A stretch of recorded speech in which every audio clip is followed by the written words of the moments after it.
This is Wednesday, February 3rd, and this is the Hendrick Hudson School Board of Education meeting. Can I have a motion to open the meeting, please? All right,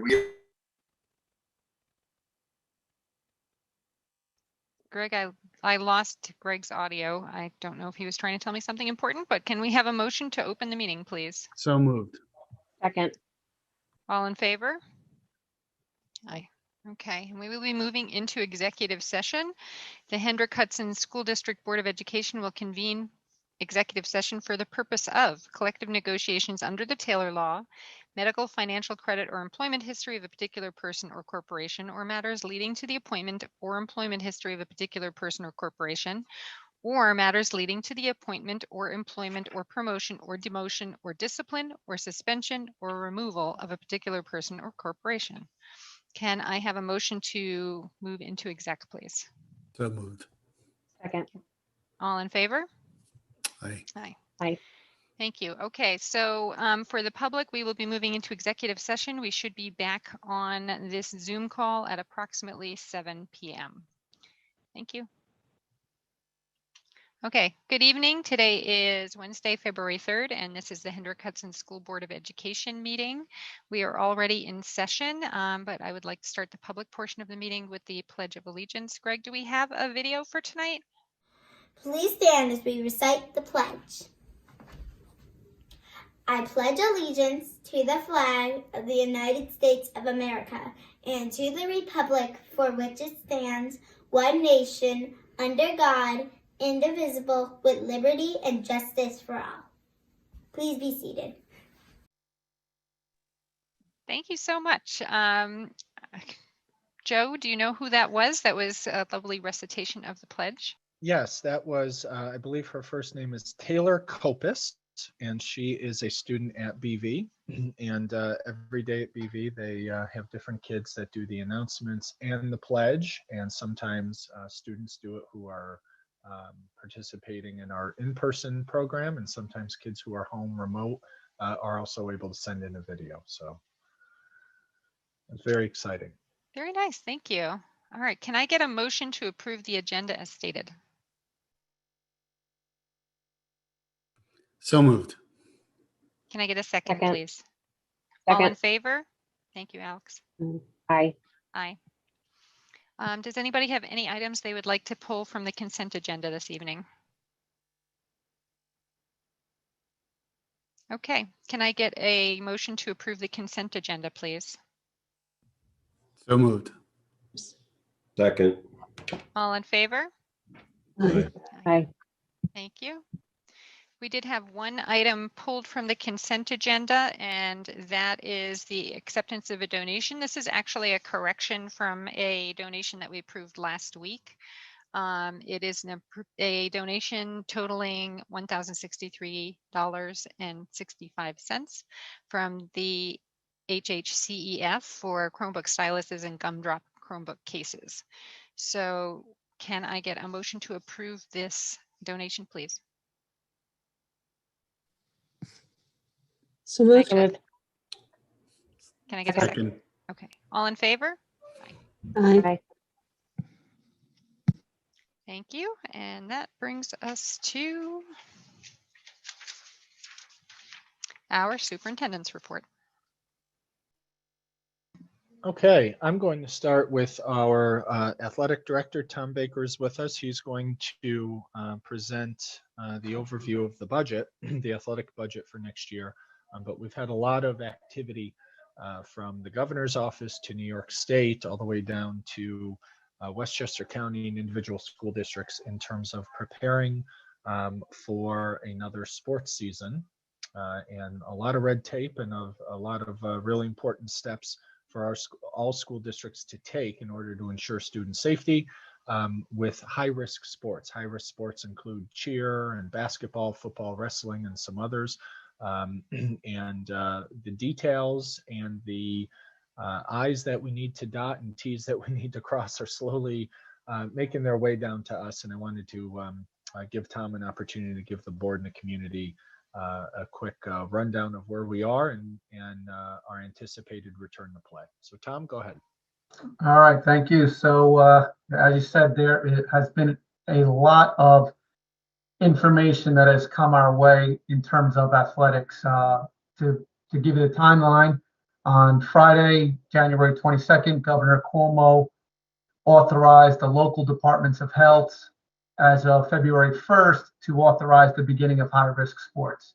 Right now, where we stand for the winter season, our low-risk sports began on Wednesday, January 6th. That included gymnastics, boys swimming, skiing, bowling, and winter track and field. So they've been going since January 6th. The sports that have not been granted the authorization to begin were boys and girls basketball, wrestling, cheerleading, and ice hockey. So when Governor Cuomo transferred the authorization to the local departments of health, there has been a lot of information in the media and a lot of uneasiness and anxieties amongst our athletes just ready to go. We're ready. I've been writing COVID protocols since the summer. We have sport-specific ones for these sports. I've ran them through Dr. Soltrin, our school district medical director. So as Mr. Hochreiter said, the last 48 hours have just been a whirlwind of information coming our way. We were hoping to get going this week, but when we were granted verbal authorization from the Department of Health on Monday during the nor'easter, and when districts sat back and took the information in and saw that there were further protocols coming, it just wasn't prudent to start without the protocols. The protocols came our way last night at 8:04 to the superintendents, and by 8:05, it was in my hands from Mr. Hochreiter, and the planning began. So as he said, there's a lot of red tape, a lot of crossing of the T's, dotting of the I's of a lot of various protocols. Even as late as this afternoon, the Department of Health held meetings with various superintendents, various athletic directors, and information is still coming our way. So the end is near. I really firmly believe we're going to get there. We just have some protocols that are not so easily met over a day or two. It's going to take us some time. There's also some clarifications we're waiting on from the Department of Health as well. So these kids are ready to go. I mean, we've continued with our off-season workouts, which are still authorized. I mean, this afternoon, some of the kids that were hoping to start officially were there in an off-season capacity. So hopefully those sports can get going. The fall 2 season is slated to begin on March 8th, and those high-risk sports are football and volleyball and cheerleading as well for that season. The only other high-risk sport down the line is in the spring is boys lacrosse. So if we get the authorization to begin them all, we have our COVID protocols ready to go. We'll continue to do all of our daily protocols daily, but our kids are excited to hopefully get back in an official capacity. That I know for sure in speaking with them and seeing many of them. So I try to do my best to summarize it, but a lot of information has come our way, and that's where we stand right now as of 7:21 tonight. And we could get information in the midst of this meeting that we have to address and deal with tonight and tomorrow morning. Thank you, Tom. There's a lot. I know there's a lot of information coming out. We've been getting the emails as parents in the high school about the sports starting, and it seems like the rules are changing on you almost every day, which just makes things incredibly difficult. I see Lori laughing because she knows it's true. Does anybody have any questions for Tom? All right, thank you so much for the update. I hope these students get a chance to play their chosen sport soon and in a safe manner. Yeah, we're all hoping so. Thank you. Okay, I just want to give a brief update on our deliberations regarding the potential adoption of the Princeton Plan. About every board meeting, every opportunity I have, I try to give a status report. So here's where we are. As many of you know, we have a stakeholder committee comprised of staff, parents, and community members. In the beginning of January, earlier in January, those parents and community members had an opportunity to go on virtual field trips and speak with other parents and teachers and administrators in Somers, Ossining, and Terrytown. Those are 3 districts in our immediate area that are organized in a Princeton plan, basically by grade level. Elementary students go through different elementary schools by grade level rather than by neighborhood. Those meetings I think were really informative, really fruitful. We're very thankful to Ossining, Terrytown, and Somers for spending a lot of time with us. I think across the 3 school districts, we had about 7 or 8 meetings, all lasting well over an hour. So thank you to those districts. Obviously, those conversations resulted in more questions. So last week, we emailed stakeholder group members and asked them to identify further questions that they had, so we could go back to those 3 school districts or other school districts to have a little more conversation with greater breadth and depth. So we are compiling those questions from the stakeholder committee. We will arrange for further conversations so that their questions can be answered, and so their concerns can be allayed, or they can feel better about their position on whether the Princeton plan is a good thing or perhaps not a good thing for our community. At the same time, Margaret and Lisa are leading similar conversations with our staff. They have arranged meetings with our elementary principals, with principals of other schools. Our grade level leaders will begin conversations with teachers of similar grade levels or just elementary teachers in those other districts. Those conversations are a little more technical in nature, as our stakeholder group was talking about bus runs and PTAs and transitions. The conversations we're having with our staff are really about common planning time and the ability to move students around within the grade level based on opportunities for enrichment or remediation, or how AIS works, and this level of specificity in terms of transition plans. So over the next few weeks, we hope to wrap up that next layer of dialogue, and then we'll bring the stakeholder committee back together. And basically, the conversation is going to be around what we learned through the lens of a SWOT analysis. And it's basically a decision-making concept that our Board of Education has used each of the last number of years in our Board of Education retreat. And SWOT analysis stands for strengths, weaknesses, opportunities, and threats. And basically, it will be a conversation with the large group, and then I envision some breakout groups saying, okay, what are the strengths of adopting the Princeton plan? What are some of the weaknesses? What opportunities would adopting the Princeton plan bring to our school district, and what threats would it create? I envision that a summary document would be put together by John McCarthy, who's our facilitator for this process. He also would highlight basically all of the work and all of the opportunities committee members had to collaborate with other school districts. So there was an understanding of where we were and the pathway we took to get to the SWOT analysis. It's not an up or down vote. It's not I agree with it, I disagree, or do it yesterday or never do it. It's basically providing feedback to the board around strengths and weaknesses and opportunities and threats. Not to oversimplify the process, but it's very important that the public understands that our elementary attendance zones are based on Board of Education policy. All right. We have a Board of Education policy that identifies that students in certain neighborhoods attend certain elementary schools. If the board were to approve moving to the Princeton plan at any point, it doesn't matter, just we're going to go to the Princeton plan. The most technical change that the board would need to do would be to amend that policy. And rather than have the policy read that students attend elementary schools by their neighborhood or by their where their home is, they would attend an elementary school by grade level. So that's typically the process. And folks were interested to know, what is the decision and how do we get to a decision? So that's part of the pathway.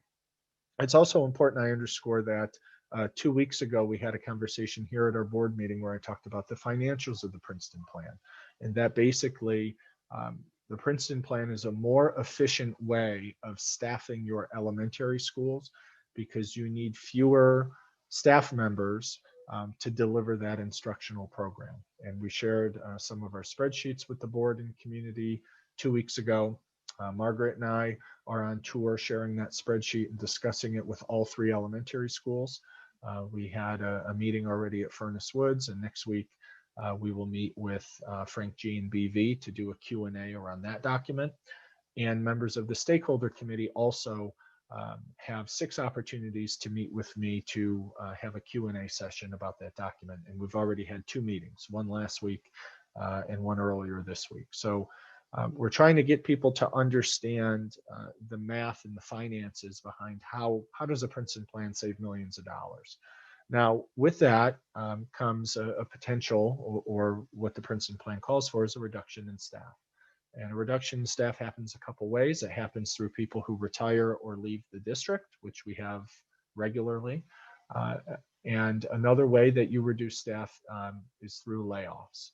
And the way that layoffs work, and it's not a Hendrick-Hudson rule, it's not a Westchester rule, it's a New York State rule for public schools and municipalities, that your job security is based on your seniority. It's known as last in, first out. It is not a performance-based metric. It's not based on any sort of evaluative criteria. It is all based on your seniority.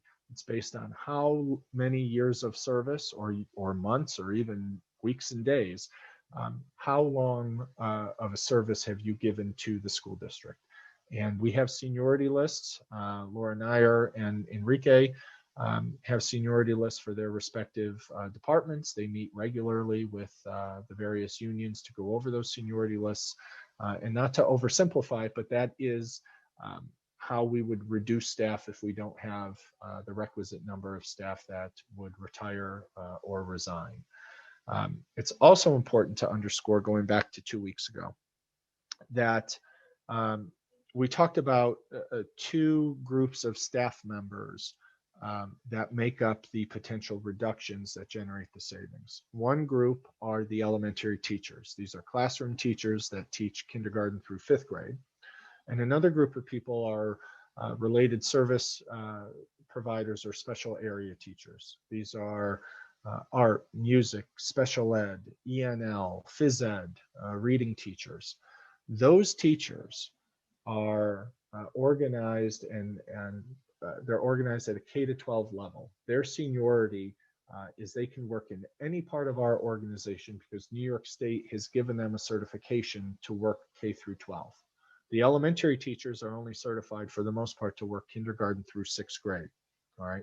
So if the Princeton plan calls for a reduction of a special education teacher, that special education teacher, the least senior special education teacher, may not be an elementary special education teacher. That person could be a middle school teacher. So that position gets eliminated and we reshuffle the staff and someone else would move to that middle school position. For example, if the Princeton plan called for a reduction of a reading teacher, same thing. Reading teachers are certified K-12. They accrue their seniority K-12. So the least senior reading teacher may not work in an elementary school, may work at the high school, so on and so forth. So it's important to underscore that those are not my rules or the board's rules. Those are New York State rules, New York State Education Department, and also in all public municipalities in New York State. So if you work for the town or the city or the county government, your job security is based on your seniority within your certification, or in that case, within your title. So some really important distinctions I want to make sure that that everyone understands. And I'll leave it at that because I know we have a few presentations. Thank you, Joe. Do you have a date when we're going to get the SWOT analysis done? When are we expecting to see that? And are we going to have that at a regular board meeting, or are we going to do a special board meeting just to discuss that SWOT analysis? Yeah, so the estimated timeline is really contingent on how quickly we can get through our next information phase. So for example, of the maybe 24 parents and community members who participated, we sent out a survey, as I said, last week for more questions. As of this morning, we only had one individual asking questions, so I sent the survey again to remind folks. So once some more results are trickling in, we'll schedule those meetings And then we'll bring the group together likely at the end of February. So our hope is that if we can bring the group together at the end of February, it would be toward the end of the month or very early March. We would be able to provide the board basically with a 30,000-foot overview of those 4 categories: strengths, weaknesses, opportunities, and threats, as we explore the potential implementation of the Princeton plan. Now, with any SWOT analysis, the discussion will be, can we overcome any of the weaknesses, or how would we remedy some of them? And do the opportunities outweigh the potential threats? Because we do want to be forward looking. We want to not just solve a budget issue for this year, but we want to make sure that we have a robust program, for the next 10, 20, 50 years.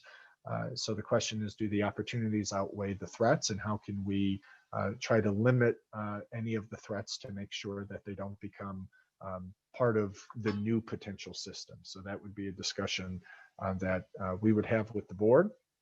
And our team would be able to weigh in on different strategies that we can employ, or different programs or resources we could use to tamper down the weaknesses and the threats, just like we did in any number of our last few years of retreats, as we talked about how to contend with Indian Point closing.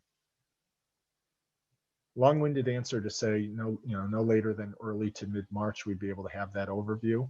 And then certainly engage the public and talk to them about it and what this means, and opportunities or some concerns.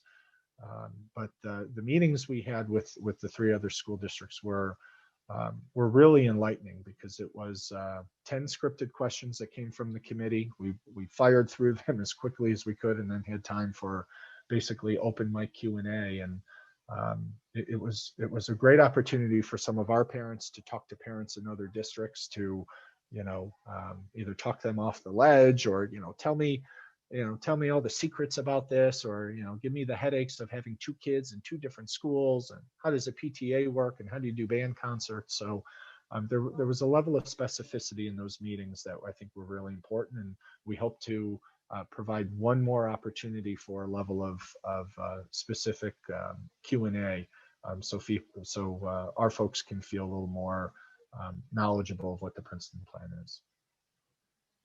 Great, thank you. I know that we have a budget kind of, not deadline, but we had hoped to have time for the board to discuss this before we had to make any serious budgeting decisions.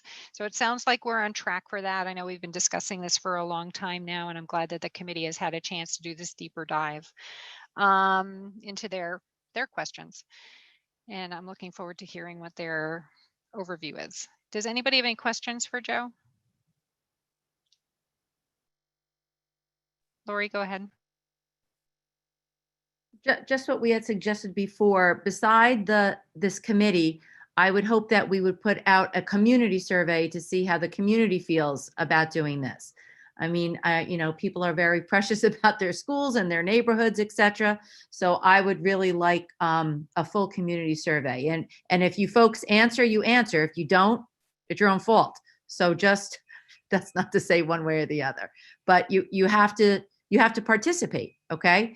So if we put out a community survey, hopefully you take advantage of that and answer it. All right. Because that will be, we've been talking about this for a very, very, very long time. It's been communicated. So we're hoping that folks are listening and that you take advantage of hopefully a survey that we put out that gets information just from more than just the committee. That's it. Right. Part of having the stakeholder committee encompassing so many different aspects of the community, part of their mission was to also bring this information back to their various groups. So I hope that's being done, and that we're getting a wider exposure to this issue, because it is a very important one for our district. I certainly, as well, the leadership team has been discussing doing a community-wide Q&A type thing.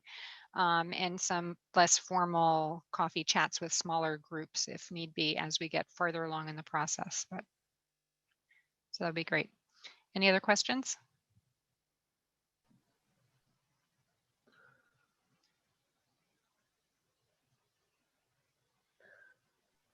Any other questions about anything else before we, Joe, did you have any more updates, actually?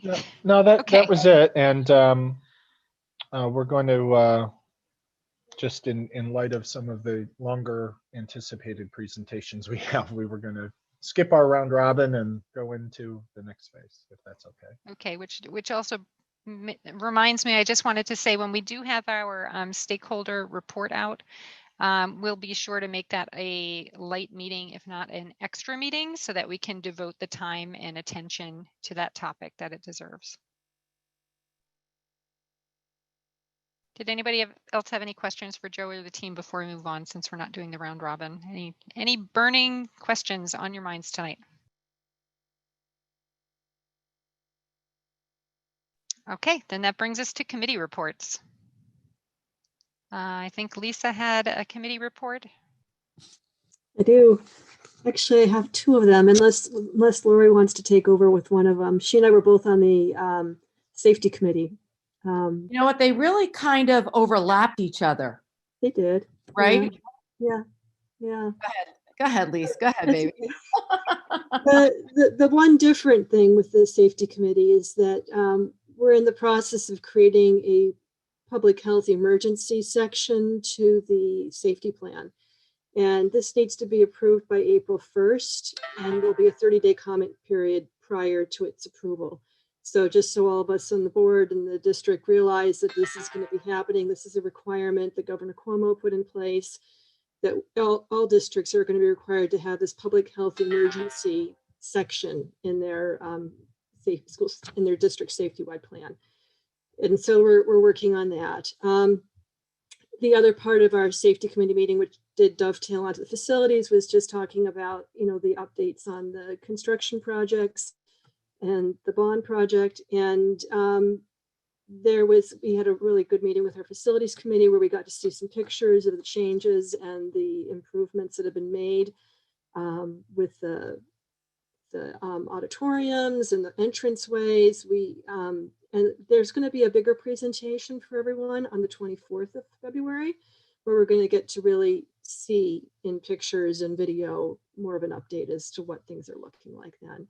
But one of the key things that I wanted to make sure that we stressed was that specifically for those auditoriums, there were lighting consultants who came in and worked with Claire and worked with Anthony and the other people on that committee to really make sure that the lighting is the way we want it to be. It's the best way it can be. And same with the sound. There were sound consultants who came in and also rigging consultants.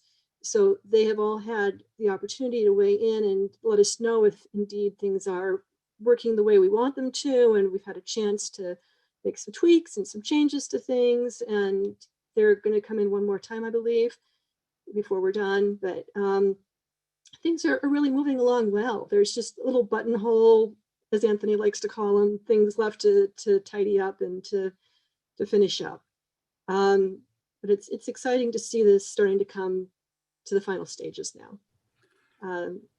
Yeah. I just have one good question, Lisa. So was faculty involved then in making sure that, we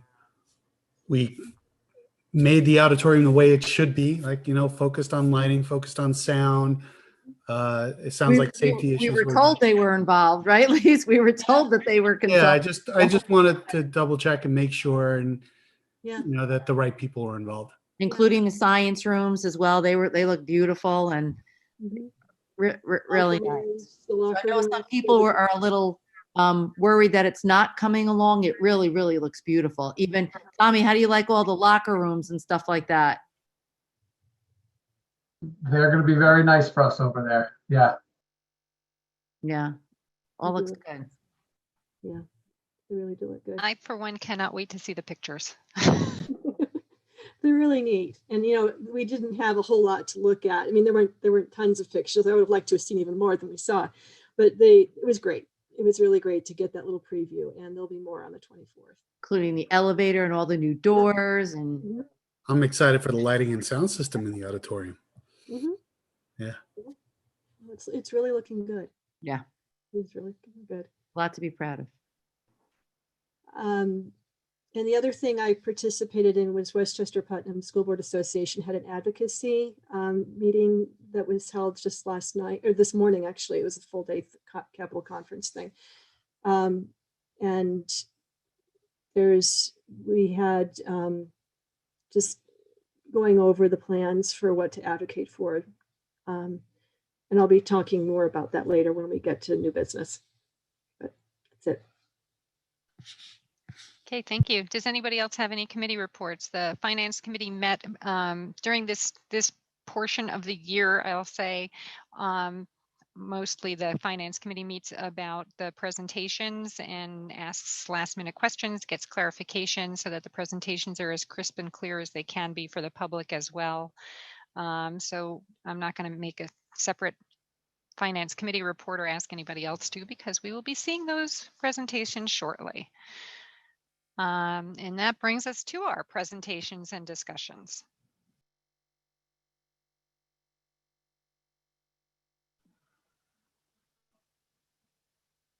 Okay, Greg, I don't know who won the coin flip to go first, but oh, Lisa and PPS. So yes, as Carol mentioned, we are certainly in the throes of our budget season, where department heads from our various programs come forward to the board and give an overview of their department, their financial and staffing needs for the following year.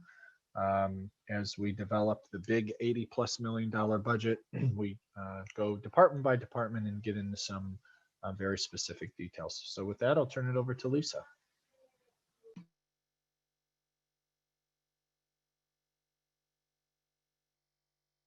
Lisa, you're muted.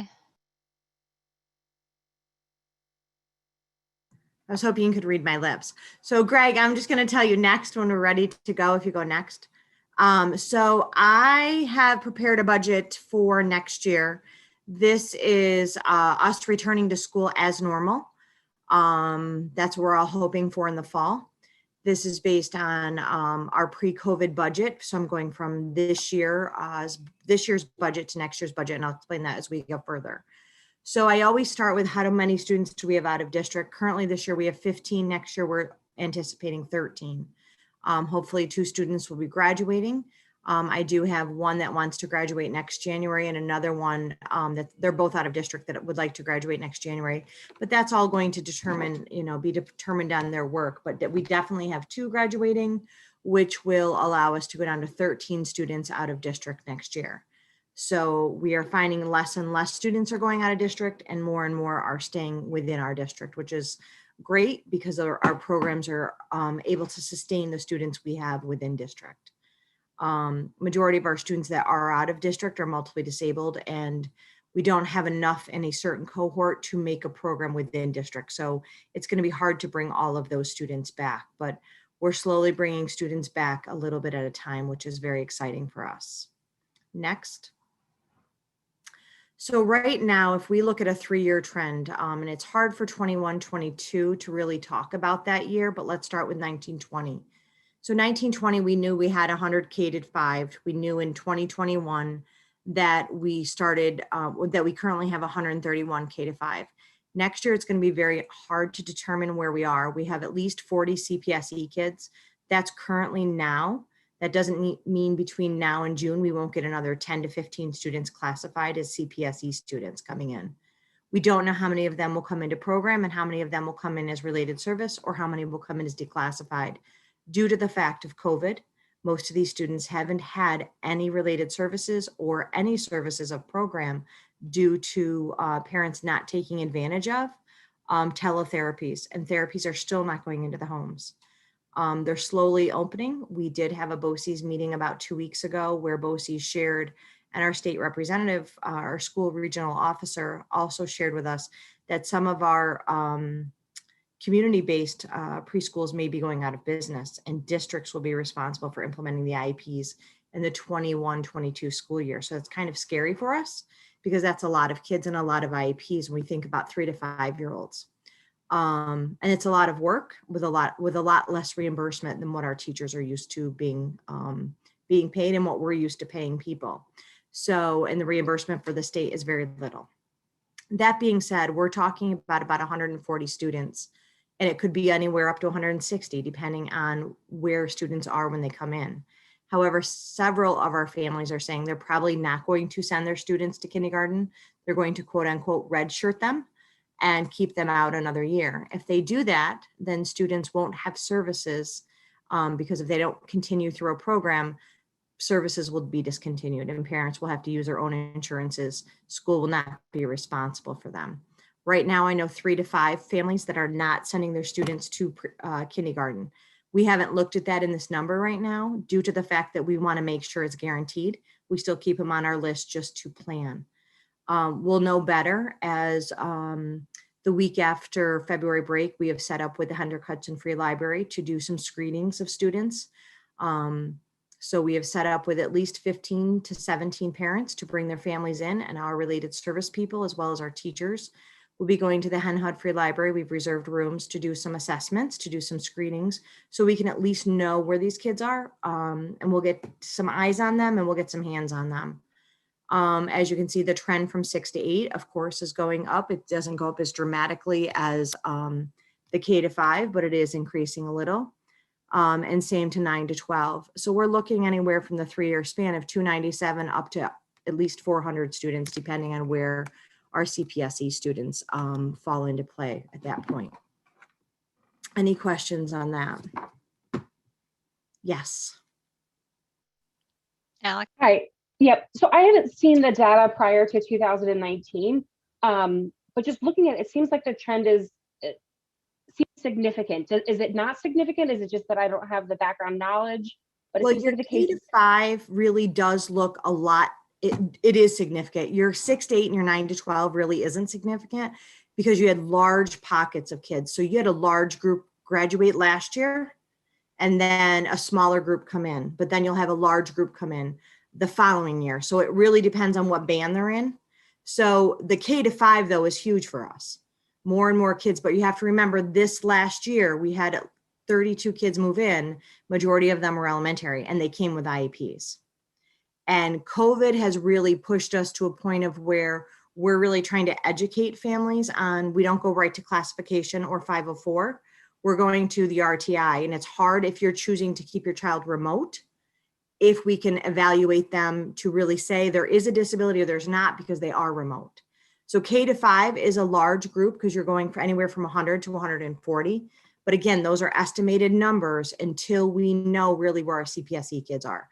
Because I could have told you last year, actually, I think it was in 19, we had 60 CPSE kids.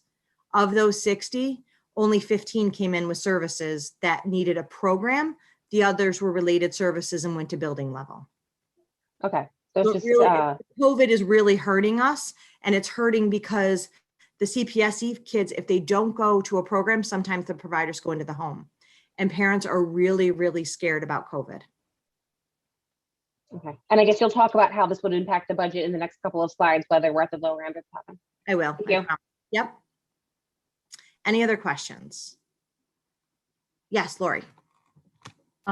Devil's advocate, and I'm sorry to say this, do we, in general, how do I want to say this?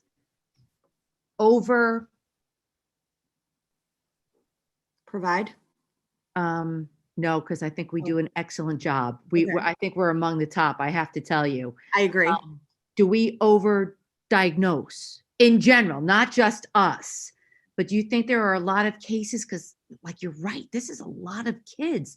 Are we finding that parents are saying, oh, my kid is this, or my kid is this? Like, are we going a little crazy, or Can I answer is that? saying it nice? I don't mean No, I to, know what God you're forbid saying. these children need help, but you know what I mean. Can I answer that in a couple slides? Remember Yeah. that in a couple slides, because that's going to help when we get to the budget piece, okay? Okay. The next slide, please, Greg. So this is very tiny, and I'm sorry for those people that are having trouble seeing it, but there's a lot of information on this slide. It's a lot about programming. I do a lot of different things falling under the PPS. So I do tutoring, I do nursing services, I do the equipment. I try to help the buildings buy stuff for the special ed classrooms. I try to buy whatever we need for the students. That's really where it falls. All the OT-PT stuff falls under my budget. So I really want you to see this. So a few things that I will tell you is that you are going to see that the teachers' salaries have gone up by 5%. But have they really gone up by 5%? The answer is yes, because we had to add 2 new teachers due to COVID this year. We have not reduced any teachers in this budget as of yet, because I needed to add a new speech therapist because we have so many students that moved in. I need another speech therapist next year to actually provide for what we need. So there's no reduction in the teachers as of yet. That doesn't mean it won't happen as we move further down the line. We are able to reduce a lot of aides and assistants based on kids' IEPs as we move forward to the next year, because we already know we're reducing those services on their IEPs. We're slowly taking those services and giving them less and less throughout the year, working with the families and the classroom teachers. So we know eventually they're not going to be on the IEPs once June comes. So we've seen a reduction there.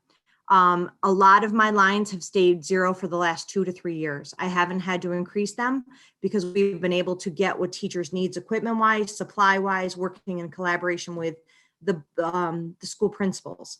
So our teachers, our related service people, our mental health people, they've gotten what they've needed. If they haven't been able to get it through the school, I find a way to get it for them within my budget.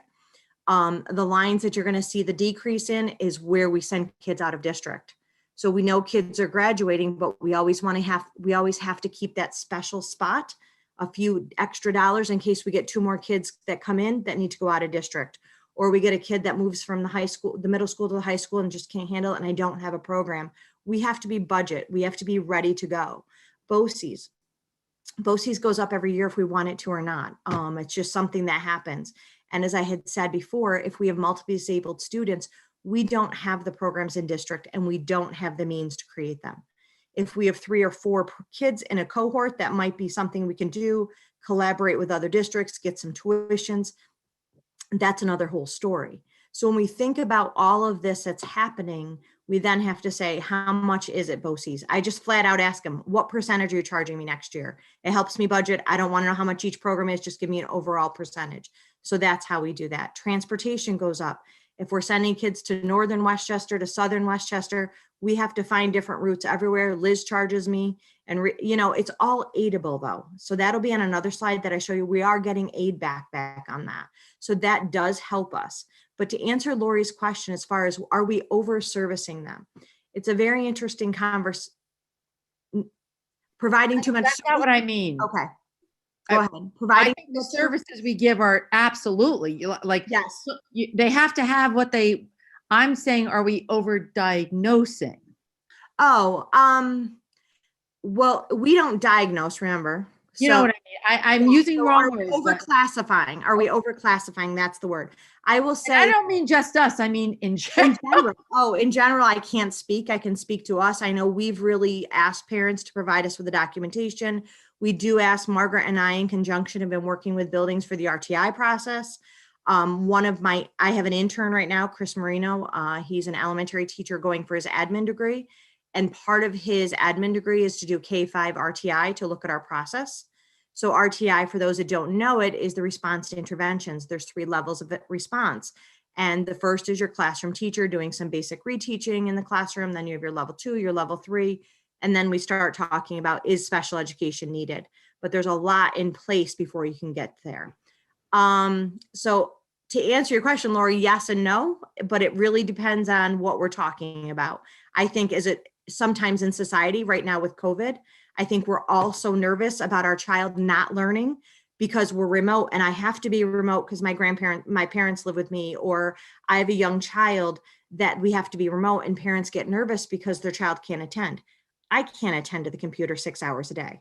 So, there's times where Joe will say to me, do you want to do it on the phone or computer? I'm like, the phone, please, because the computer is just too much sometimes. So you really have to think about that. So as a society, probably because of COVID. As a general, I think we're really good at saying, yes, you get services, and no, you don't need the services because you're accessing the curriculum. I know I've been the bad guy this year at least 3 meetings saying, you are accessing the curriculum. I understand you're stressed. How can we help you? Let's get you some building level counseling. From there, we'll get you some outside counseling. We'll get you to the right people. But I think that's one thing that I can't speak to general, but I can just speak to COVID terms. COVID, I think we're all stressed right now. Can I ask a question a different way, Lisa?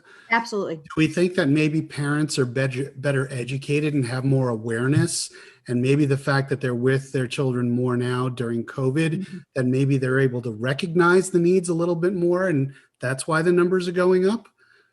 It could definitely be that, but I'm also seeing parents that are feeling that their child can't attend. And again, I'm going to refer to the computer. If I'm on the computer this much, I can't attend.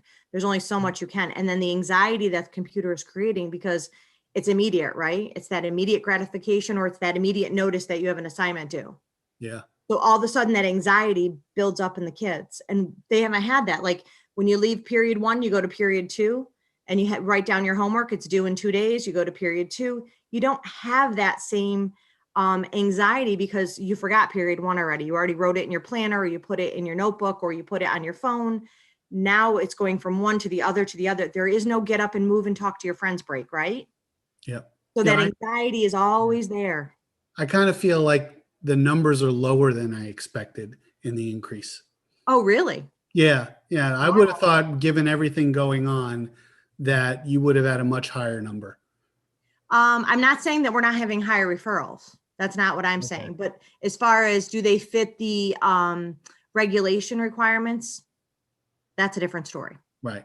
Okay. I can tell you that I've personally run, before Mr. Matera got here, I ran at least 3 or 4 initials that I know I did not classify and or give a 504 plan because they were accessing the curriculum. We just needed to do some building level supports for them. Got it. All right. Thank you. You got to look at the regulations and the definitions for the 504 accommodation plans. Right. It's very, very difficult at this time for all of us. Yeah. So where I was going to go with this is really our service piece of it. I think is, I'm going to go off what Lori said. We have amazing services here. What we do really, really well is support our families and our students. What we now need to practice is how do we take that and help our juniors and seniors become more independent? Because I'm finding as our juniors and seniors, and this is one of our indicators next year, go off to college, they're not really doing a lot because they're used to that ICT model all the time. So this year we started the indirect consultant teacher model, the consultant teacher model in English 12, and we'll be starting it in the middle school for social studies and science in 7th and 8th grade. 6th, 7th, and 8th grade. 8th grade science, though, will be in ICT because it is a Regents level class. So we're starting some independence as they start to transition. When they hit 9th and 10th grade, it's such a transition year and it's such a new year for kids. We aren't going to go to the indirect yet. It's going to be more juniors and seniors, but we're working on it. And next year will be the introductory piece to that. So I know Mr. Matera ran his first middle school meetings today, and it went over well with the parents. So we're just going to continue on that route, see how that goes. But we really have to start getting, our next goal needs to be, how do we make our kids a little bit more independent as they prep for high school, college and or the workforce and or a vocational school, wherever they plan on going. So that's our next level of special ed. Lisa. Yeah, you're using some terminology that I'm not familiar with. And I was just wondering if you could help me understand that when you're talking about direct teaching model, what is that? Can you? So part of the least restrictive environment. So resource room, of course, is the least restrictive, because resource room kids go there like during a study hall period, right? So that they're not removed from the regular classroom. So indirect consultant teacher means that they can work 120 minutes a week with the classroom teacher. They could, if they have time in their schedule, which we are building into the middle school schedule, they have time to go into the classroom, see how the child's doing. They modify the test, they modify the classroom work, they may modify homework, they may modify a reading. So that's what the indirect is. A direct consultant, they could go into the classroom like every other day, as long as it's 120 minutes a week. So that's what those two phrases mean, indirect and direct. So indirect doesn't mean they're always working with the student. Direct means you're working with the student. The other option you have with indirect is you can actually use a really cool model that Lori will know, because Elmsford uses it quite well, is they have a teaching assistant and a teacher. So they switch. So Monday is the teacher, Tuesday is teaching assistant, Wednesday is the teacher, Thursday is the teaching assistant. So it's an every other day thing. So there's many models to look out there, and they're all successful. We're going to find out which works best for our district and our kids. Thank you. That really helps Yep. a lot. If I'm using, please stop my terminology because it's such second nature to me, and I'm just so used to doing it. So, all right, next. So this is where we're going next year. We're really looking at the direct and indirect consultant teacher at the middle school and high school. The implementation, so DBT has been very successful. We kicked it off. Obviously, it's been in the middle school and high school, but we kicked it off the elementary this year. And I have to tell you, for a team that's so new, because they are a brand new team to each other, it has just gone amazingly well. Dr. Walker and I meet probably once a month. We talk on the phone to talk about the initiatives and how each building is doing. And she has been just so excited how well the elementary is going. So the elementary will go to second year of implementation. They've really started with their groups were up and running. They were getting kids together. They were doing some touching bases with staff. Secondary has started talking to staff and teaching, especially at the middle school, teaching some of the DBT language to the staff. They're going to start doing videos and including some parents and getting it up on the website. And that's what our goal is for the secondary 6 through 12 next year, is to get some sort of implementation of parents. So parents are now hearing about this and they can now utilize this at home. We started our little 4 times a year presentations for families, those little mini sessions for an hour. This I'm hoping to do regularly once a month to throw up on the website. Parents can hear about, this is what we're doing in DBT this month. Here's a new strategy, whether it's a breathing strategy, whether it's using ice on your neck when you really have to take that time, accounting strategy, meditation, which I'm horrible at. I'm still trying to get there, but I cannot do it. Things to that nature. So that's really what we're working on. And going hand in hand with that is a consulting psychiatrist. You know, as I had said earlier, we're talking about COVID. We're talking about stress. We're talking about anxiety. I had a parent call me, whatever the last day, it seems like we were in school last week, and said, listen, my daughter has OCD. She has this. She just can't fathom going back into that school. What are we going to do? How are we going to do this? So we really talked about strategies. We talked about different things that we could do to help her, but we want the psychiatrist on call for us, but we also want them to meet with our mental health team. So we're going to bring the psychiatrist. They will do virtual meetings with each one of our levels. So a middle school, a high school, and an elementary, once a month for an hour. They will meet with us. They will talk about strategies. We'll talk about specific cases with them. They will problem solve. So these are people that have had the experience, that are in the field, that work with children and adolescents. So we're really excited that BOCES has helped us find somebody that we can start utilizing. We met with them. My small team that could meet on Monday during our snow day, we got on for an hour and we were able to speak to someone from Columbia University. And they are on board with us, and we are going to start using them after February break as a trial to see how it goes and see what else we need from them. So we're very excited to bring them on board this year and really utilize them next year. So those are our goals for next year. We'll start a little early this year for our psychiatrist. Next, please. So this is where we get some money to help us pay for all of this stuff. So we have our CPSE grant was our 619, not a lot of money. I can't even tell you what the totals are for next year. I've estimated them. That's $21,000. That's used for paying for our CPSE programs and our staff, which would be our CPSE secretary pays for some of her salary. Our 611 pays for a lot of our salaries. We designate that only to salaries with some little things that we have to pay for, which is some SEDCAR money, which is some money that the state doesn't pick up that we're required to pay for. So we pay for it out of there, and some purchase services from BOCES. This year, Margaret and I teamed up for a work-based learning coordinator, which didn't happen. So I budgeted for it, and I wrote it into my grant because we could do it with special ed and gen ed kids as a mix, and it didn't happen. So I can take that rollover money, and what I think I'm going to use it for the summer is like a boot camp for our CPSE kids, so we can kind of get some testing and see where the rest of those kids are. So that's what we will utilize that money for. Our STAC money, which is our money that I talked about with reimbursement. Don't ask me what STAC is, Lisa, because I don't know. It's just the state reimbursement fund. I do know that. I work with Questar BOCES, and we give them all of our kids that go to program. We get a percentage of that back. Typically, it's about 38%. And we get that back from our state, and we're anticipated about $201,000.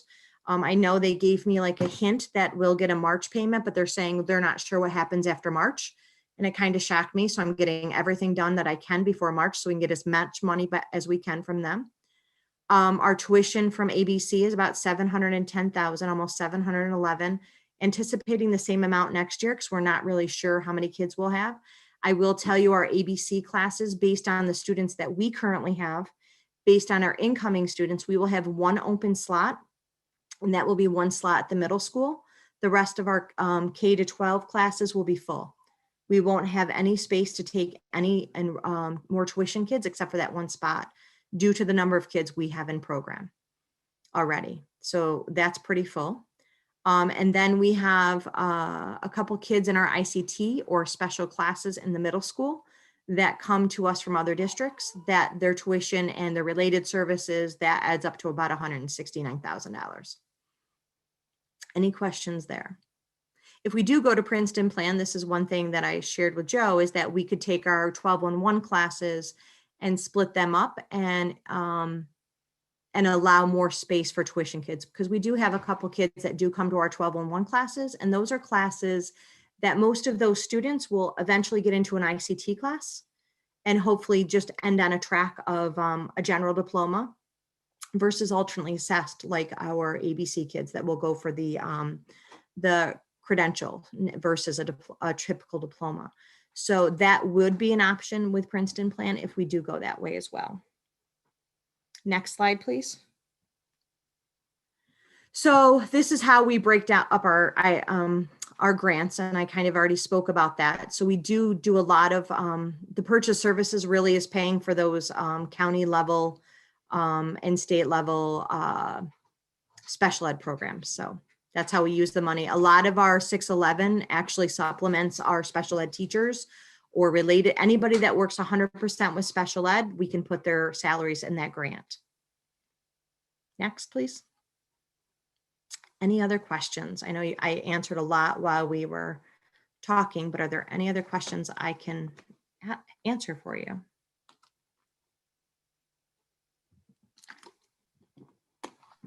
Looks like you covered everything, Lisa. Somehow it does not surprise me that you have trouble with meditation. Really? I wish I had 1/4 of your energy. Yeah. Well, I was sitting on a DBT meeting with high school, and I realized I wasn't muted, and I was doing 3 things. And someone said, I won't mention any names, but someone was clicking a pen. I'm like, no, it was my keyboard. It was me. I admit it. So, yeah. Well, that's great. Thank you very much. It was a very thorough presentation. I'm so glad we're able to service so many of our students in-house and not have to send them out. That's great for them because they get to know more of their community members and their, friends that live locally, things like that. And of course, the commutes are much shorter. So yeah, keep up the good work. Thank you.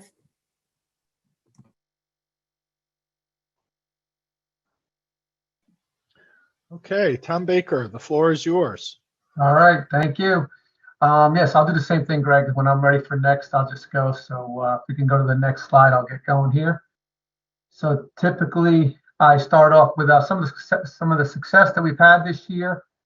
So we always kind of hover around our 54 to 56% participation rate, and then this number was drawn from the last 3 full seasons we had of winter, fall, and spring. Our GPAs of our athletes continue to be higher than non-athlete. This past fall, we had several New York State Scholar Athlete teams. We had another Con Ed Award winner this past fall, Isolde McManus of the girls cross country team. League champion and sectional champion. If you haven't had an opportunity to see our Putnam Northern Westchester Section 1 girls cross country team, they are a true delight and a very rewarding team to watch. Coach Bailey has had this group of girls, some of them as early as back in 7th and 8th grade. Seeing them train daily as a young group of girls and their leadership and their bond and chemistry together, it's phenomenal. And the fact that they won a Section 1 championship this past fall was indicative of their hard work that they have really been putting in for several years. So hopefully we can carry that over to a winter track and a spring track and field season, but they're truly a talented group, our girls cross country sectional team. Two of the items that I'm really most proud of this year are the fact that we conducted and completed a successful fall season, and we're currently conducting successful off-season workouts. It's challenging with COVID, but it's being done, and it's being done every day. I really am thankful for our coaching staff, the coaches that are coming in on the off-season workouts every day after school. We're there 3 o'clock, sometimes till 9 o'clock at night on certain evenings, and they're there giving up their time for our kids that are, to do something productive for the off-season workouts. And then, as I said earlier in the meeting, hopefully these off-season workouts will translate very soon into official practices, and I'm feeling very optimistic about that. I think we do a really good job in our district of promoting our athletes and our programs. We have coaches that are always willing to nominate kids for various coaching association awards, and their work with, as I said earlier, the Con Ed awards and our various teams being put up for community service awards. We do a really good job of that, and it's really highlighting the good work that our student athletes do on and off the field. So I know I think I speak for all of them. We're proud of what they do there. So I'll take next, Greg. So getting into our projected our budget for next year, as Lisa said, this budget is also planned for a normal year, which will hopefully we will return to in the 21-22 school year.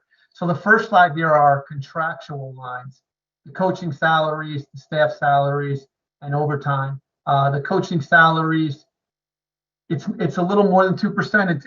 It's based, and the reason why is because of there's changes in specific positions and different steps, but that's a contractual contractual obligation of where we will land with next year. Staff salaries, again, are a contractual obligation. We will reduce the overtime a little bit there. We only come up with certain aspects of overtime. Sometimes in the summer when specific jobs need to get done, we'll have to get those done there if it's outside of the regular day.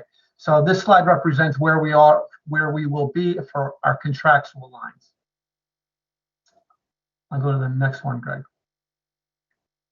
So here for our non-salary lines, and I'll go through them all, and then the two increases I'll make sure I speak with a little bit more. But the first three lines, our equipment, supplies, and contractual, those are our three lines that we deal with basically daily in the athletic office. I tried to reduce the three of them to be able to internally handle the next two increases that we need. I also can handle some of the decreases there based on some of the inventory that we can hold on to for next year that we had prepared for this year, but for COVID-related reasons, we didn't use it, so we can handle the reductions there, specifically in the supplies area and the equipment area for that matter. But BOCES has a significant increase, and as Lisa alluded to in her presentation, there are increases in BOCES that we just can't control, and we have to handle them. The largest increase in this BOCES line, the $31,000 increase, really goes towards the officials contract. Next year, we will have a full year of the brand new officials contract, and we're obligated to pay them for their officiating at the varsity, JV, freshman, and modified. And it's a contractual agreement that BOCES enters in with them, and a large chunk of our BOCES line goes towards our officials payments. The other increase that will be in here will be the one program that we were able to internally pick up this year, and that's the live streaming capabilities of the Local Live is what we call it. It's a Local Live Service is the name of the company that does it. It's the live streaming capabilities. We have two cameras right now. We have one on our main field on the turf and one in the gymnasium. This past fall, with the limited amount of spectators we were allowed in, the capabilities to live stream them was really advantageous for our entire community. I kind of get my TV ratings after every athletic event on the main field, because immediately at the end of the event, I will get an update from the Local Live company with how many viewers were on there. I said to the finance committee the other night, one of our events this year took over 1,200 views, and I got so many emails from the company stating that they never had gotten such a high number in a viewing for them. So I think it's something that our community has very much appreciated. With hopefully we transition to a an official gym winter season where in the gymnasium we'll have another camera. Again, there's going to be limited spectators immediately here in the winter season as we transition to the COVID high-risk winter season. So that need in the gymnasium will be there as well. But moving forward, any event we have on the main field, it could be any event, whether it's elementary school, middle school, high school, extracurricular activity for a particular club in the gymnasium or the main field, we have the capabilities now to live stream that. It does not have to be an athletic event. So, for instance, one of the biggest fundraisers our PTSA works with at the high school is the senior fashion show. When that returns in a live capacity, we will be able to streamline that from the gymnasium. So that's the biggest part of the increase in the BOCES. The other large increase that you see is for chaperones. As I said the other night at finance, the number that I'm projecting of about 65,000, that's been the actual number. The last few years, I've had to internally transfer money from different lines to handle that. So I think we need to prepare accordingly for that. The last few years, we've been very successful in a lot of sports. And success brings two things. It brings more games and more fans. And when you have those two things, you need more chaperones. The biggest example I can give you is last year when our girls basketball team won the Class A Section 1 championship. It brought with us 2 extra home games that we had to supply a full chaperone staff. And both of those games were against highly emotional rivalry games. We played our local Walter Panis in one game, and that again came with a large crowd on both ends. When we played 2 games at the county center, the semifinals and the finals, we had to bring 4 chaperones to that game. And again, high impact game, large crowd, a lot of emotions. It was necessary. So the more success we have, that's the reality of where we are at. The 2 final lines, the transportation line and the overtime line, I worked with Liz Gillio and Anthony Merlini, and we will just hold the line on that and do whatever's necessary in terms of internally keeping those numbers where they're at. So this gives us the snapshot of all the non-salary budget lines that we had to go. So I guess if there's any questions now in regards to those, is there any questions that I have for this?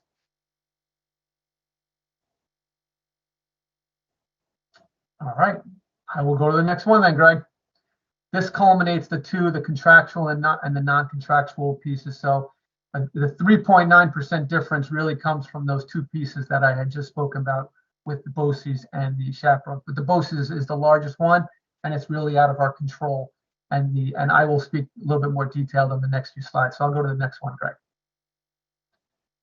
So I added the slide in here, and I wanted to give a snapshot of the COVID impact of where we are, but from a budgetary standpoint in athletics. So we have some unused funds from the 2021 school year, and the number that I was able to calculate in the last few days, the 40,546 is unused salary / stipends from modified sports. The modified fall season and the modified winter season have been canceled by Section 1. So those sports that you see there listed here on the slide, they are canceled. I was kind of hoping that for our student athletes' sake that some of them would be postponed and I'd be able to run them at a future point in the year, but they were canceled. The 2 remaining seasons, the fall 2 season, which will be football and volleyball from a modified standpoint, and a spring season, which is boys lacrosse, girls lacrosse, baseball, softball, and spring track. Those right now from a Section 1 standpoint are TBD, to be determined. The reality is at the modified level, there are 2 huge challenges to run a modified program in COVID.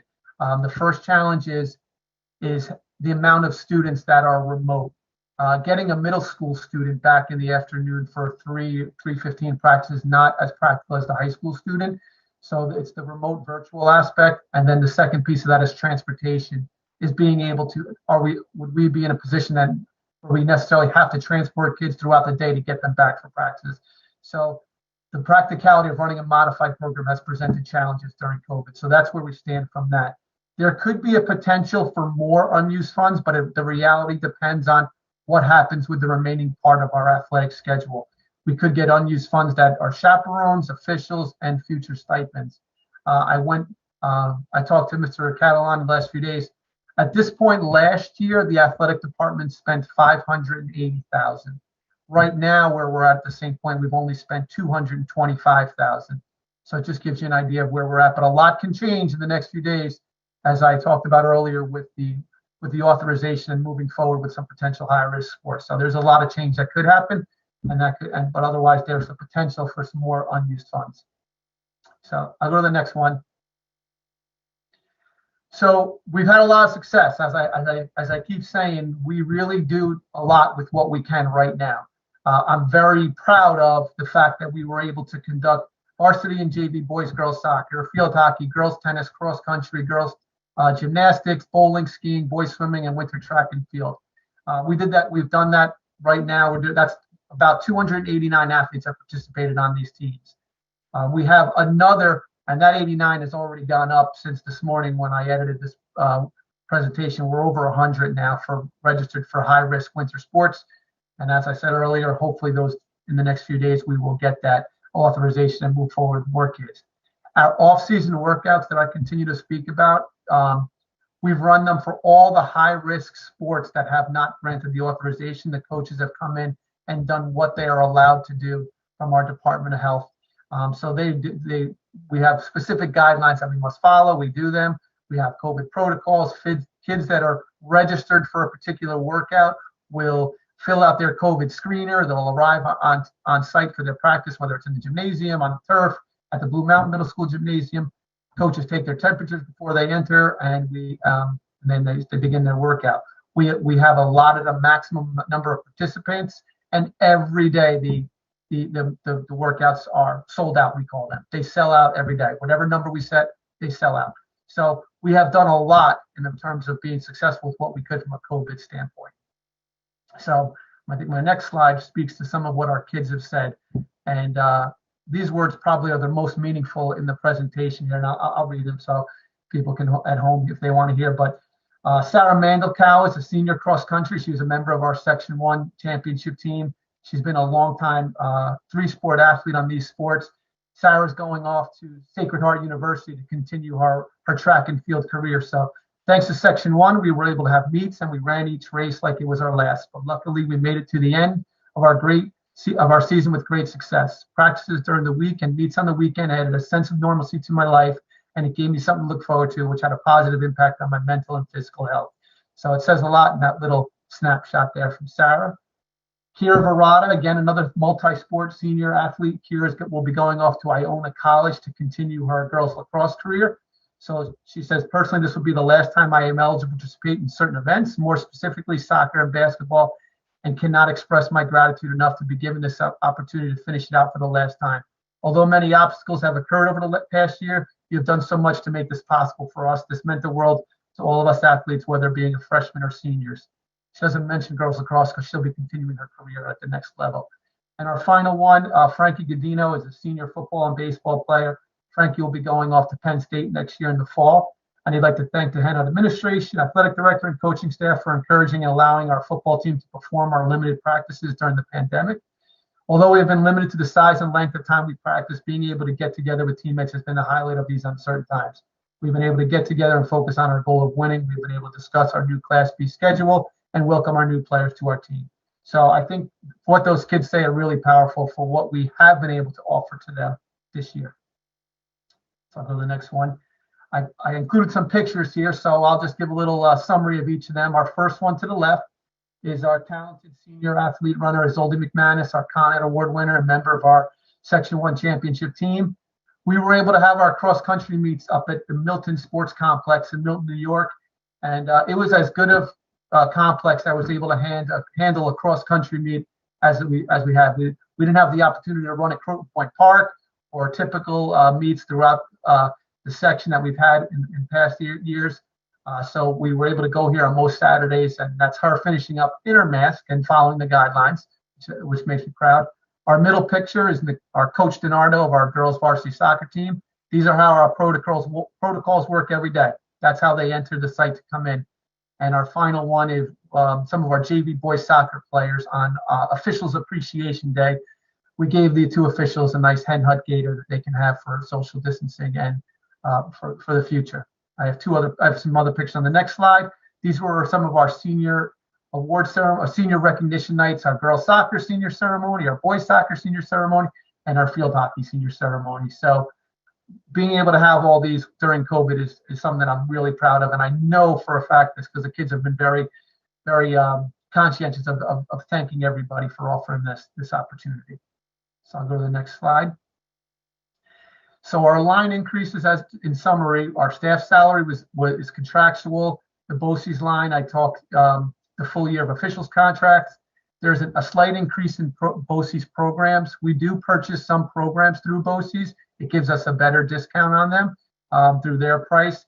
For instance, we use our Impact Concussion Management Program. We purchased that through BOCES. So these are some of the services that we get through them, and then our local live costs, like I had touched base with earlier.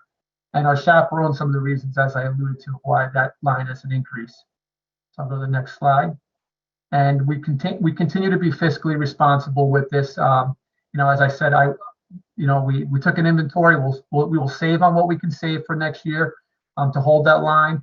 We'll have the internal reduction, some of the things that we can handle with the internal reduction in overtime, and with our equipment that we handle all of that internally with the athletic budget.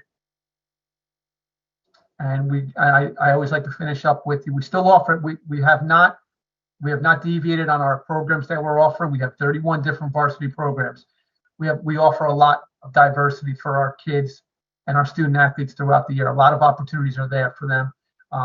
From modified, with our one freshman team, our JV and varsity, we have 64 different teams. So there's ample opportunity for our student athletes. So, and I think my next slide is, as I always like, one of my favorite quotes from a longtime coach here who no longer is with us, and that's Coach Dutch Pritz. And it's something that has stuck with a lot of our teams. It's a great day to be a Sailor. So it's something that our kids take pride in every day, and it's something that I enjoy seeing them every day. And I think that our community is very appreciative of being able to get back out there on the fields. And hopefully in the next day or two, we get a lot more news so that we're out there in a full-time capacity. So thank you.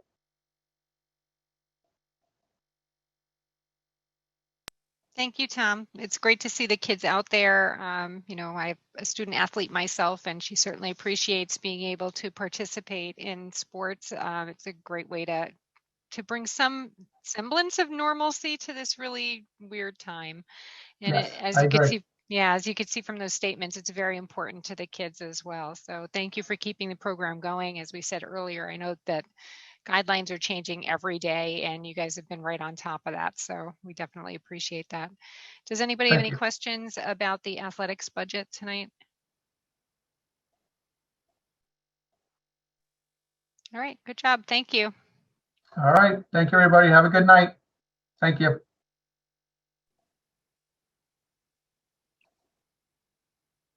All right, and Enrique is going to wrap up our presentation portion, talking about our debt and some opportunities where we've saved on debt and refinanced some loans. And so we'll bring that one up. Good evening, everyone.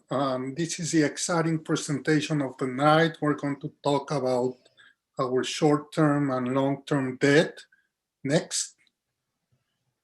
So we're going to talk about our debt profile. Our debt profile is divided in three: capital debt, leases, and bonds. Capital debt is the money that we raise to pay for the capital projects that we have done since 2002. So as you can see, the first two, we refinanced them in 2012 and 14. The maturity date is next year. And if you remember a couple of years ago when we were planning to have a new capital project, we said that the maturity of the old capital project will help us because there will be no tax increase. We will just kind of have a revolver line from the old projects to the new projects. And as you can see, the two big numbers in payments for these years are coming from those two projects. Then in 2011, we had a small capital project. It was $4.65 million. In 2016, if you remember, we had a technology, infrastructure, and BOCES project. It was also a small one, $6.2 million. And the 2019 bank capital project, that is the one that we're finishing now. For the next couple of years, we're just going to pay interest on a small payment of principal, because I want to wait until our state aid ratio goes up. If you remember now, our state aid ratio is only 10%. I'm expecting it to go up to 40, 50, or even 60% after the close Indian Point. Next. Every year, we do transportation bonds, and those are called bond anticipation notes. What we do every year is we buy new buses or any equipment that we need for the garage. And for example, here you see in the year 2016 and 17, the amount was $550,000. Last year it was only $295,000. So it really depends on the needs of our transportation department. And usually it's a 5-year repayment program. So every 5 years, we pay an old bond and we get a new bond. Next. Computer leases are the leases that we use on a yearly basis for the technology in our school, in each of our schools. So obviously all these, every 6 years, every school gets new computers. It's every 6 years because every 6 years we also upgrade our software, and that's a substantial amount. As you can see, software that we upgraded in 2016-17, the cost was $350,000. So this next, then we also have other debt for capital projects or other needs. The EPC, it's the energy performance projects that we did in 2011 and 12. It was a cost of $2.6 million. Our payments are $225,000 a year. The important part of this is that any payment that we pay goes against an audit, because the idea of the EPC is that with the money that we invested, we are saving in utilities. So every year we have an audit where someone comes in and checks that we were able to save the $221,000 that we paid in debt. And if not, the EPC contractor will pay us the difference. So far, every year we far exceeded that number. When we did the 2011-12 EPC, our utilities were between power and gas and oil for the buildings. It was about $1.2 million. We're down to $600,000, even though back then we didn't have any smart boards. We didn't have the number of computers that we have today. So in that sense, the EPC has been very successful for us. And we're planning to do a new one to further reduce reduce expenses and increase savings. In 2011 and 2014, we had several substantial tax surcease due to the 2009 collapse of the real estate market. So we had a lot of major companies that have their offices in our district filing for tax surcease that we lost. And we had to issue money because we had to issue debt, because we didn't have the money to pay for that amount of money at that particular time.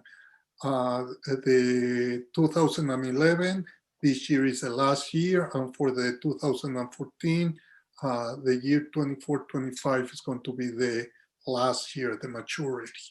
Next. So here you have our total debt. For this year, we're going to pay in debt $5.1 million. Next year is about the same. And the following years will drop a little bit until it starts going back to 5.1 to the $5 million or around due to the new project. So that's all. Thank you. Any questions?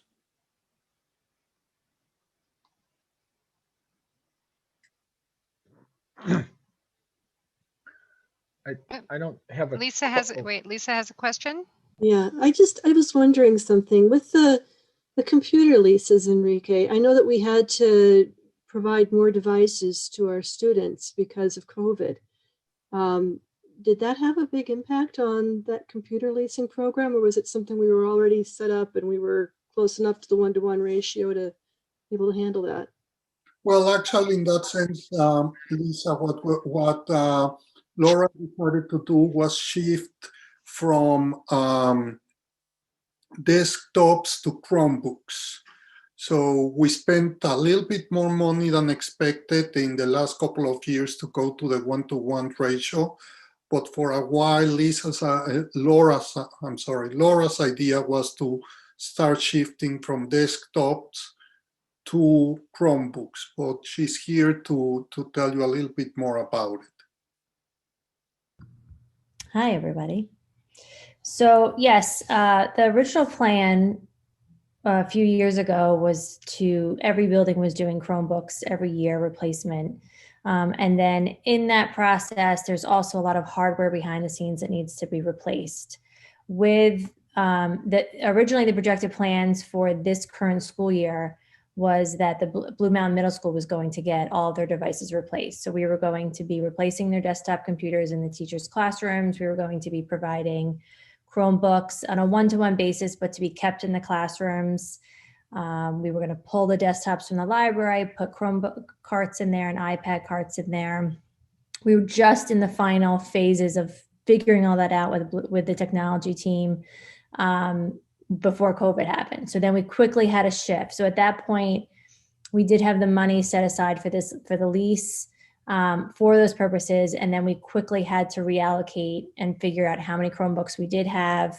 And yeah, we order very quickly, as you know, and hundreds and hundreds of Chromebooks to make sure that every student in the district had the ability to take a Chromebook home. I also had to provide laptops for teachers, which they currently did not have. They relied purely on their desktops prior to that. So now every single instructional teacher, counselor, anybody in those roles has a laptop assigned to them. So that's especially helpful when you see the middle school, the high school, they have the desktops, which are about 7 years old right now, but they're still making them work with web cameras attached to them, and then the laptop. And the elementary school teachers still are using their desktops, but they also use the laptops, especially on the days we go remote. We provided teaching assistants with Chromebooks so that they could support classrooms as well. So all of our plans sort of just got blown up. So now we're in the process of really figuring out what those next steps are and what the replacement cycle is and what it means for our district. Are we going to be a 1-to-1 school district? Are we going to, continue to have students take devices to and from home and from school? And right now, the big push is the infrastructure. We have switches, everything that kind of controls our internet behind the scenes and our network is about 6-7 years old and needs to be replaced. So when it's my turn to present the budget, you'll see me and hear me talking a lot about that.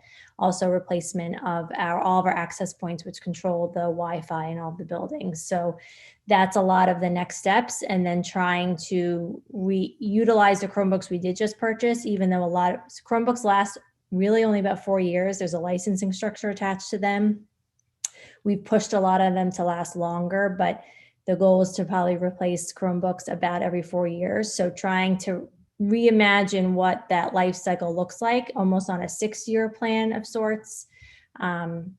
So I kind of answered that long-winded, but yes, we had planned on purchasing one way and then we quickly shifted. And so that shift is now making us kind of rethink how we move forward. But it's probably going to be about the same amount of money every year, just allocated to different places at different times. Thank you.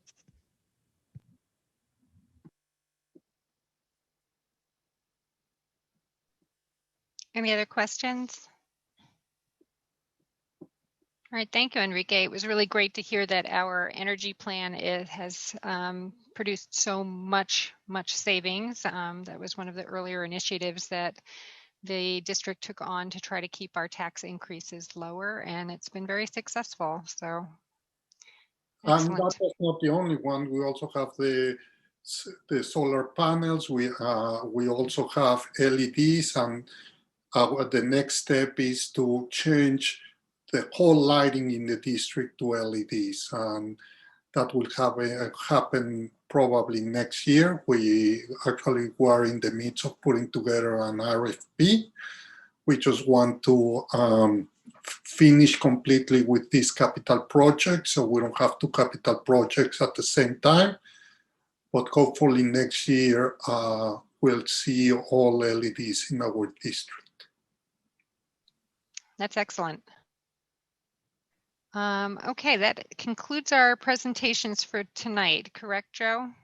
Yeah, and if I could just say one thing, particularly Enrique's presentation tonight highlights just a small sample of really significant savings throughout our district that are not always visible, pun intended, with the solar lights, but are not always visible to community members, taxpayers, and especially kids. That these are big ticket items with huge savings, as you heard Enrique talk about the reduction in energy costs, while arguably our reliance on energy and Wi-Fi and computers plugging in is being greater and greater.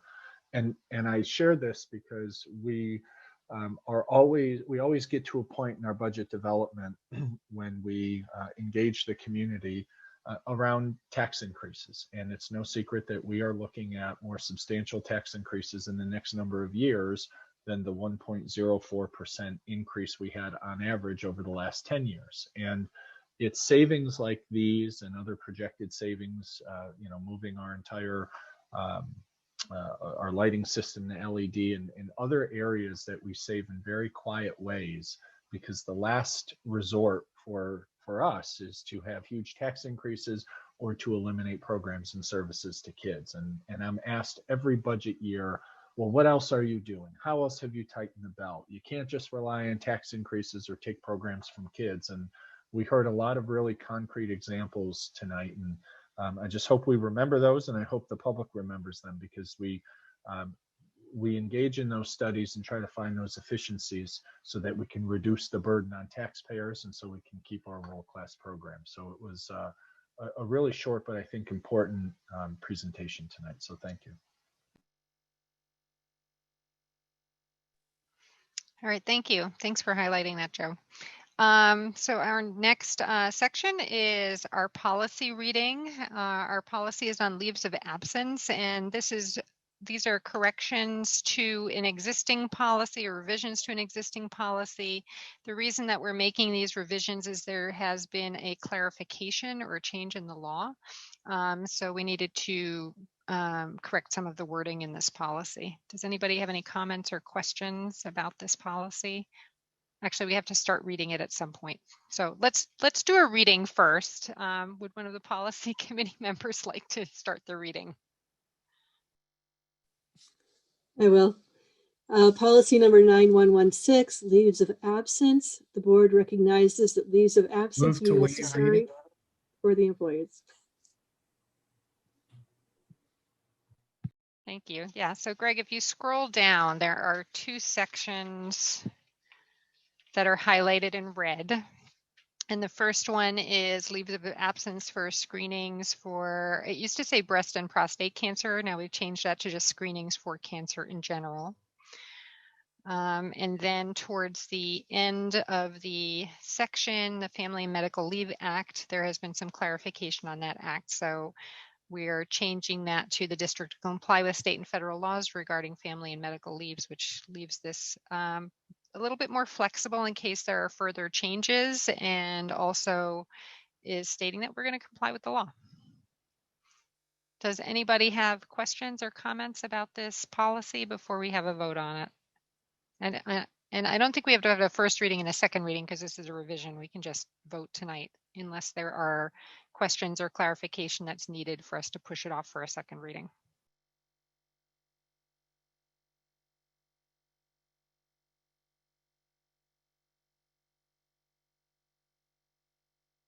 All right, looks like we don't have any questions on this policy. Can I have a motion to approve the revisions as stated? So moved. Can I get a second, please? Second. All in favor? Aye. Aye. Any opposed? Okay, thank you. Alrighty, that was the only policy we had for this evening. So our next section is our audience comments section. The guidelines for audience comments are available on the board docs site. So I'm not going to read those. And Carmen, did we have any comments for this evening that were emailed ahead of time or during the meeting? Yes, hi, Carol. Can you hear me? I can, yeah. Okay, good. I want to make sure. Okay. Yes. We'll read the email that she sent in. I would respectfully like to ask for the board to continue to take their time in considering their undertaking of moving to the Princeton plan for our school district. Getting ready for the sheer physical logistics, much less preparing the families, students and staff and faculty for the mental and emotional toll that switching to the Princeton plan might entail during a pandemic are not matters to be taken lightly or overlooked. In addition, before approval of moving forward with the Princeton plan timeline, can we please get clarification on the job status for all district teachers that are K through 12 certified and what that means for any and all losses of those positions?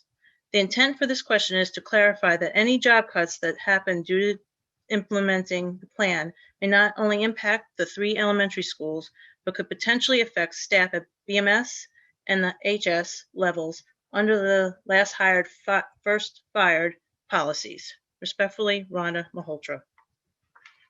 We will put this into the board minutes. Thank you. Thank you. Thank you for your comments, Rhonda. I think some of those comments or questions were already covered earlier this evening during the update, and certainly the other concerns you have will be addressed before any decisions are made moving forward about the Princeton plan. Were there any other comments? Just the one? Just the one for this evening. Thank you. Okay, thank you. All right, so that brings us to board comments and new business. Lisa, you want to update us on the Capitol conference? Sure. So the big thing that I wanted to talk about actually was that there's going to be opportunities to meet with our legislators who are our local ones, Senator Harckham and Sandy Galiff. And those meetings are happening on Friday. Well, they're coming up. And the issue is that it's our opportunity as a district to present to them sort of our story and what we want them to know about us and what our needs are. And Allie's going to come with me to one of them, and she's going to be on her own for another one. But we just wanted to really find out what the Board of Ed and what administrators would like us to really focus our comments on and our requests or asks from these representatives. So if there's any, I wanted to toss it open and just see if there was any thoughts from anyone on what we should be doing. The WestPUT has given some guidance, kind of focusing on COVID costs. I don't know if we wanted to, talk about how much our COVID costs have increased because of the pandemic. There's, things about cost containment and trying to reduce the things that are required or that are, there's something called Wick's Law, and there's just a lot of different opportunities. And what we could really do is focus on what's most important to us and where we could really use some help. So thoughts, comments? Lisa, I think that at this point, one of the most important parts is state aid. It's still No one is sure if they are going to cut any parts of aid. Without any doubt, one portion that will affect us is the fact that the state is saying that because we didn't use transportation last year, they cut all our transportation aid, or most of it. I was We wondering still about had to that. pay the salaries. We still had to maintain the buses.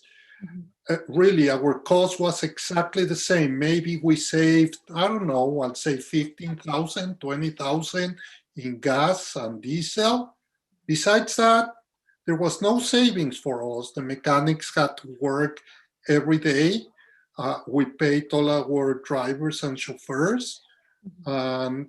Usually we get about $180,000 in transportation aid.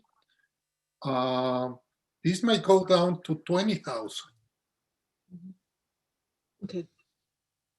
We've Thank you. also had to cover the costs for the federal leaves and now the New York State COVID leave.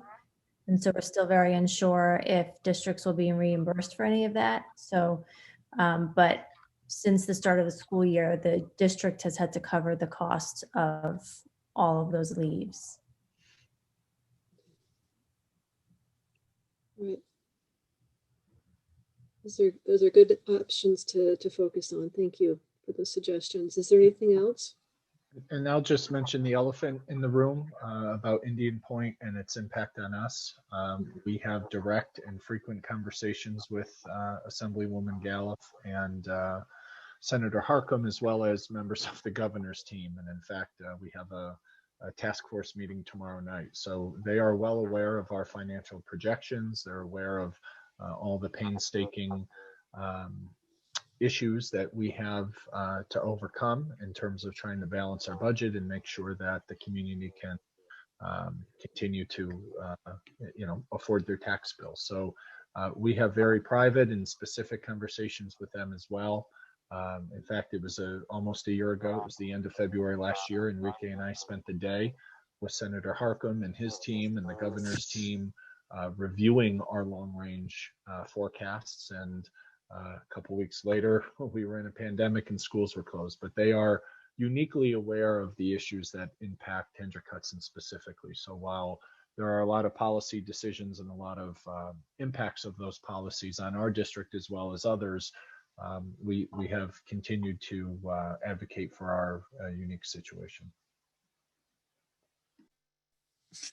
Sounds good. Thank you. And I had one other question or comment, I guess, too. This is about something different. Just with the snow days and how those are being determined. I was wondering if Mr. Hogwriter, if you could talk to us just a little bit about like the decision on Tuesday as to why we didn't go remote instead of. Yeah, there's a misnomer that a school emergency day can just simply become a remote learning day. And that's a really big misnomer and a myth to dispel, because there still are very significant responsibilities the school district has if we choose to go remote. For example, the governor and the state education department began this year by saying you can go remote for COVID-related reasons, not because of traffic or because of road conditions, so on and so forth. And when the school district goes remote, the school district is still responsible for transporting students who have out of district placements. And that's not just kids that go to private or parochial school, it's special education students, it's students who have related services and who go to very specialized programs that oftentimes don't close or cannot go remote because of the nature of their programs.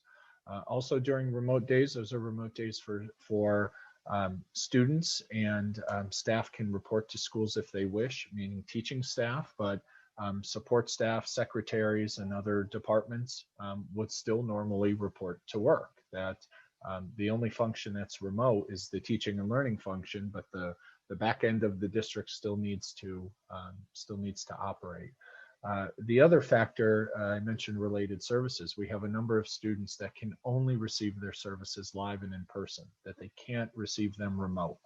These may be students that have hearing and visual issues, students who may be in some very specific therapeutic placements, and that we still have a responsibility to deliver those services through our staff or through others, or as we said, to transport those students. So just because we're remote or there's a snow day doesn't mean that instructional programs completely cease and stop on a dime. Just so the board knows, we have around 100 students that we transport using 15 district vehicles to out-of-district placements.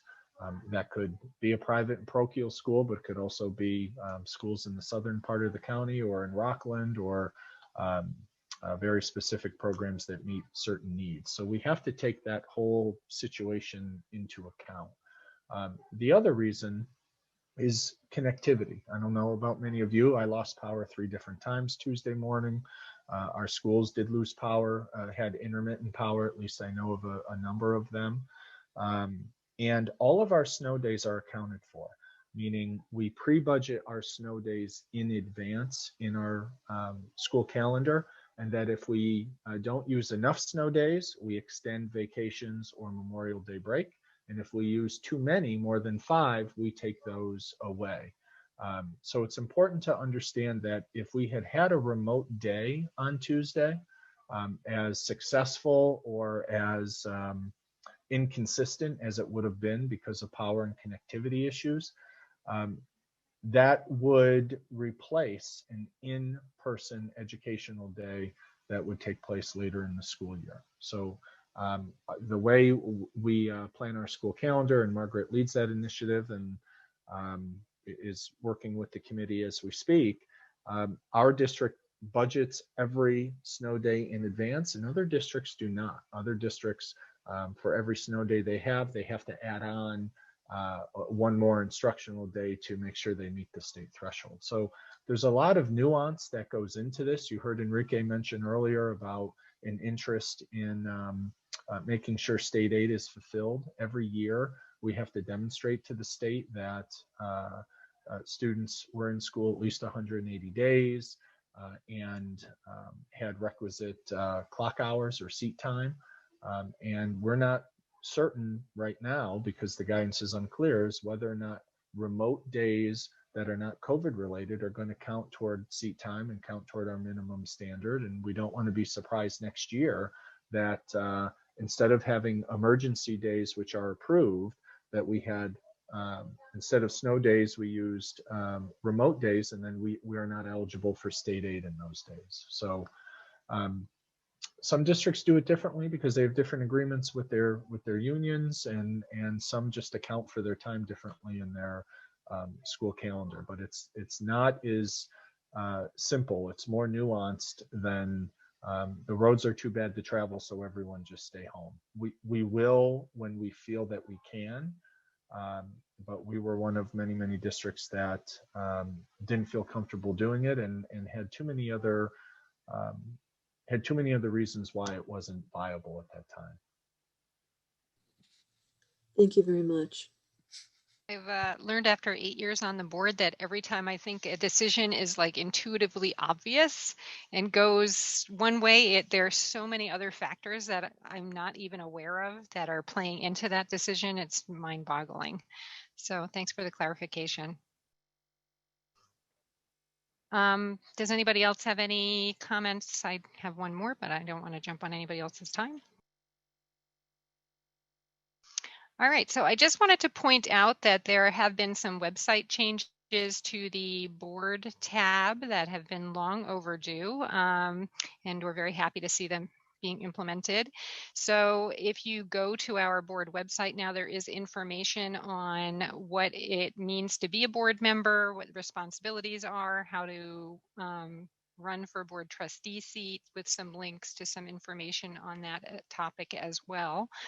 And we're trying to make it as user friendly as possible. So check out the new board tab site, please, if you want some information on that. And Carmen, when are those packets going to be available? Do you know? Hi, Carol. They're available now. So if anybody would like to email me or call the district office, they're available. Okay, thank you. All right, so I think that brings us to the end of our meeting. Can I have a motion to close the meeting? So moved. Second. All in favor? I hit the wrong button there. Our next meeting will be after the winter break on Wednesday, February. What February is it? Hang on, I 24th? gotta pull my calendar up. The 24th or the 28th, something like that. The 24th, Wednesday, February 24th. Okay, we hope to see you there. Okay. Bye.